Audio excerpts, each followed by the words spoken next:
3 Maret tahun 1924 masa kelam runtuhnya dunia Islam di Turki. Saat itu, tanpa pemimpin, Khilafah Utsmaniyah dihapuskan oleh kalangan sekuler Turki. Maka wajar jika Tuba kemarin menolak duet dengan QNI. Mengapa? Lagunya telah dirubah atas perintah para politisi. Rasulullah menuturkan, seseorang itu tergantung agama temannya, maka perhatikanlah siapa yang menjadi teman kalian. Hai Rahmat 8212, Tirmidzi 2387, dan Abu Daud 4833. Haris Koi diskusi dengan teman dekatnya di studio barunya. Setelah video YouTube miliknya trending nomor urut 1 di YouTube, berkah bagi Haris Koi dan anugerah bagi teman dekatnya. Diskusi tentang ilmu baru yang mereka diskusikan. Ilmu baru dapat diperoleh dari alam semesta, diantaranya dari perilaku burung yang menyayangi serta mampu membesarkan anaknya hingga dewasa, atau perilaku manusia yang mampu berlari menuruni tebing tanpa alat bantu keamanan. Apakah kisah ini ada manfaatnya? Tentu saja diskusi ilmiah bisa mendapatkan ilmu baru, tergantung teman yang ada di sekitar kita, ke arah mana ilmu pengetahuan baru itu hendak dibawa. Berkat TikTok, kini QNI mulai bersahabat dengan Tuba Kiara. Pacar Vicky Naki dari Turki ini banyak memuji kepandaian QNI dalam menyanyikan lagu irama Padang Pasir. Tapi QNI sempat bingung ketika Tuba menolak untuk duet menyanyikan lagu Padang Pasir itu. Mengapa menolak? QNI bilang bukankah lagu Padang Pasir itu di seluruh dunia sama? Dan tadi Tuba menjelaskan bahwa lagu ini populer di Turki. Jawaban Tuba seharusnya sangat mengejutkan masyarakat dunia bagi yang paham politik internasional.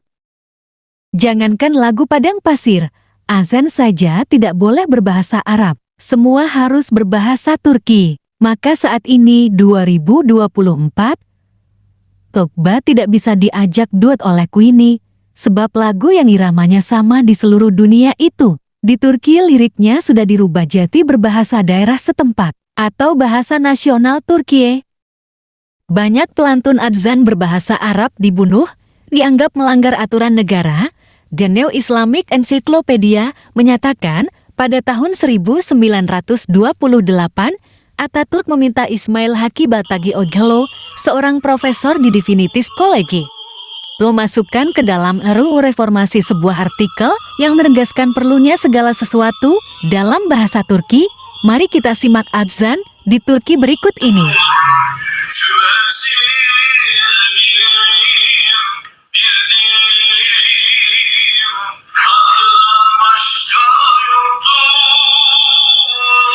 Politik memang kejam, pelantun adzan bahasa Arab banyak terbunuh saat itu. Mengapa? Karena jadi wajar jika Tuba tidak bisa berduet dengan QNI karena dampak kebijakan negara saat itu membekas hingga kini. Bagus banget. Tumba, kamu Turki lah salawat sama Indonesia, ha? Apa? From Turki ya, salawat lah, same Indonesia, same Indonesia. Enggak. Wow. Iya. Di bahasa Turki.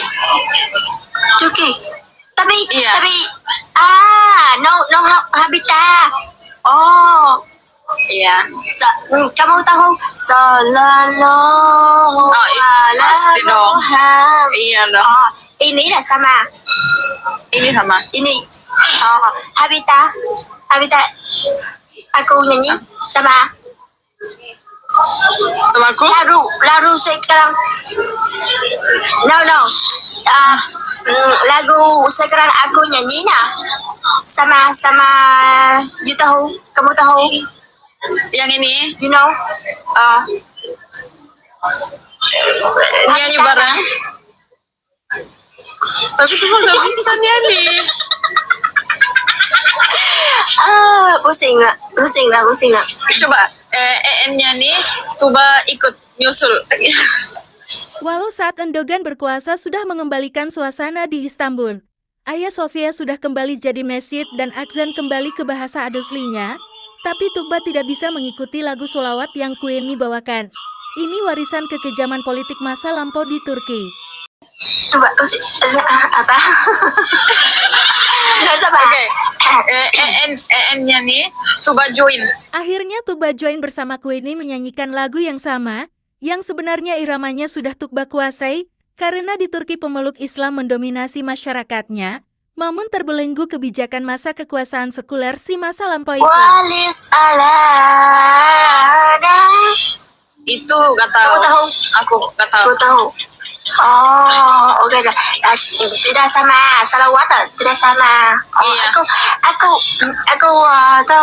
Aku tidak tahu lah salawat Islam sama, tapi no sama. Iya. Oh, Ini Arabik, selawat di Turki, bahasa Turki. oh ya, aku tahu lah. Aku tidak tahu. Ya. Gitu. Aku sama Islam Vietnam lah. Salawat tidak sama. Oh, boleh? Paham?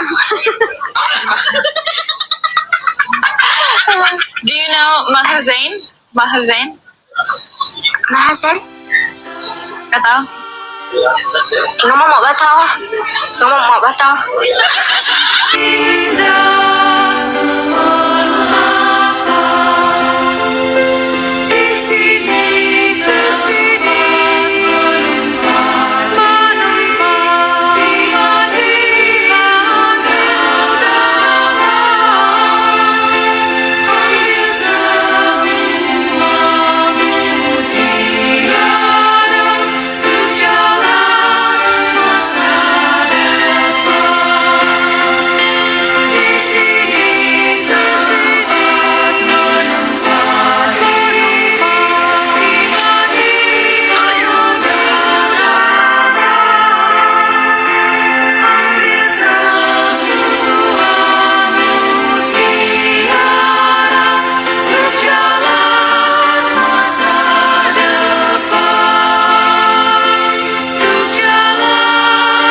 Itu dia mulai nyaman. Thank you Dik Disadikin, thank you. Padahal super ke 10 menitnya di stream. Sebelum mengenal Haris Kui, ada seseorang memperkenalkan hijab ke Queenie di TikTok. Bukan diminta Haris Kui. Jadi ketika dia nyoba-nyoba pakai hijab, ternyata nyaman gitu kan. Nyaman. Terus karena dia ngerasa nyaman dan banyak orang yang nyebut dia cantik gitu. Thank you, Adulok, thank you. Banyak yang orang yang bilang atau nyebut dia cantik, akhirnya dia makin nyaman dan makin nyaman aja pakai hijab gitu.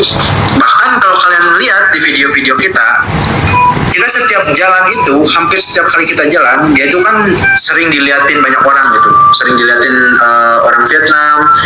Itu ada yang lihat, pokoknya jadi pusat perhatian lah di Vietnam gitu.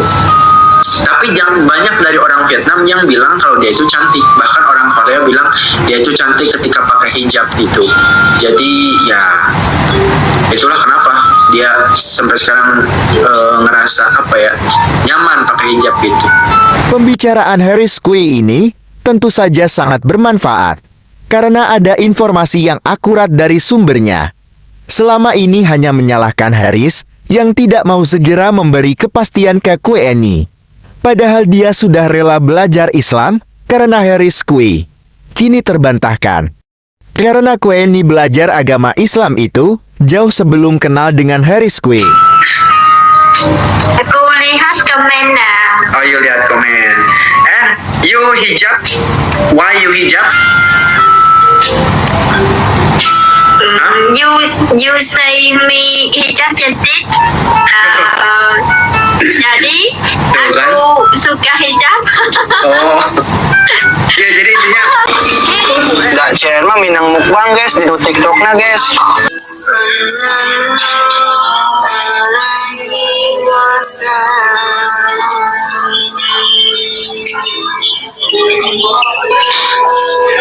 Sama Tuki. Sama. Tuki ya. Iya dong. Nanti aku nyanyi ya, nyanyi lagu Turki. Oh, gitu. Kamu tahu lagu Turki apa? Kamu sayang aku, nanti aku. Iya, nanti aku chat. Oke. Oke.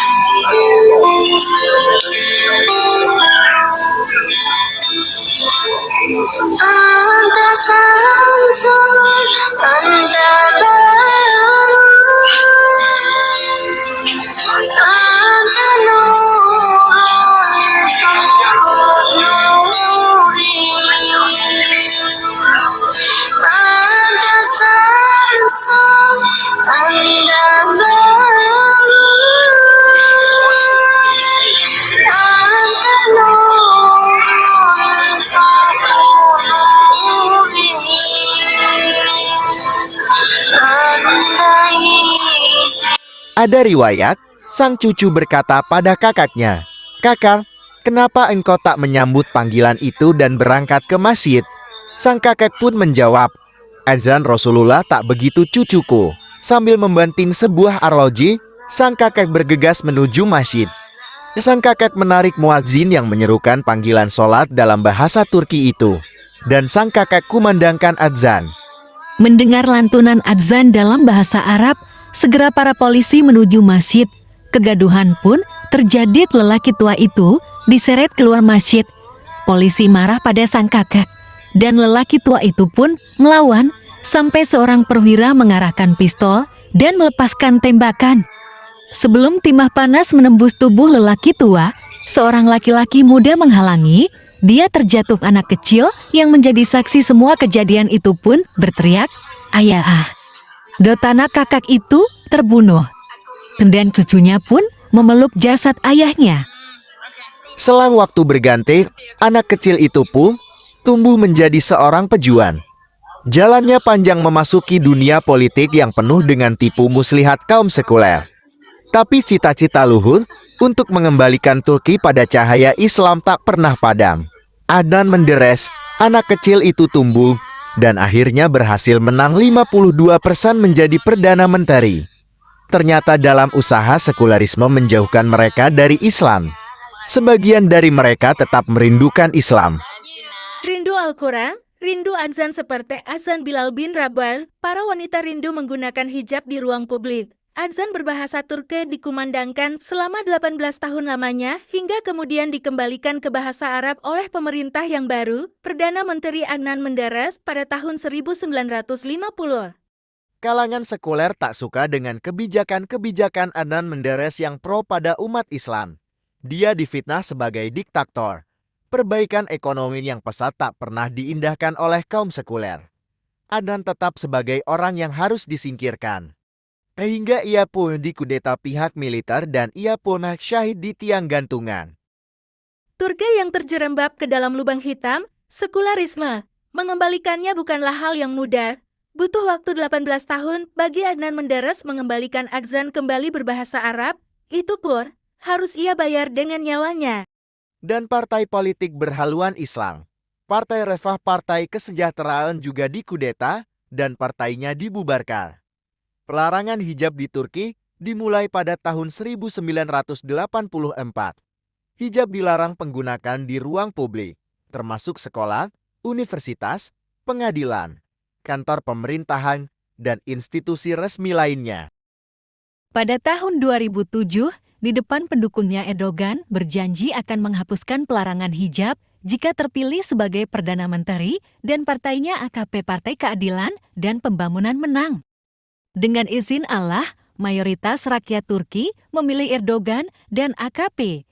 Parlemen berhasil dikuasai oleh partai AKP.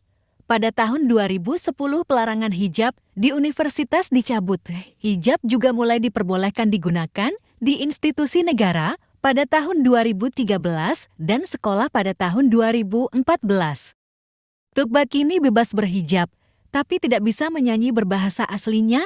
Sampai detik ini pun, kaum sekularisme Turki berusaha untuk tetap menjatuhkan Erdogan, menjauhkan umat Islam dari syariat Islam, sebenarnya seperti suasana buzir di Indonesia di masa kemarin dan masa lampau.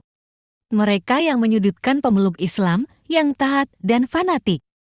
Turki sudah belajar banyak, sudah mengalami banyak cerita. Bagaimana ekonomi mereka hancur karena jauh dari Islam dan diserat pada sekulerisme. Bagaimana dengan jumlah 83% umat Islamnya, tapi tak berdaya sejak Osmani runtuh, prostitusi legal di negeri itu. Mereka sangat tahu kenapa harus bersatu, punya alasan untuk bangkit dari keterpurukan sejak dijauhkan dari masjid.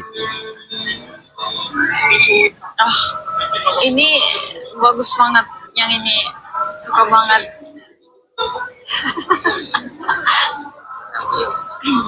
Makasih nak.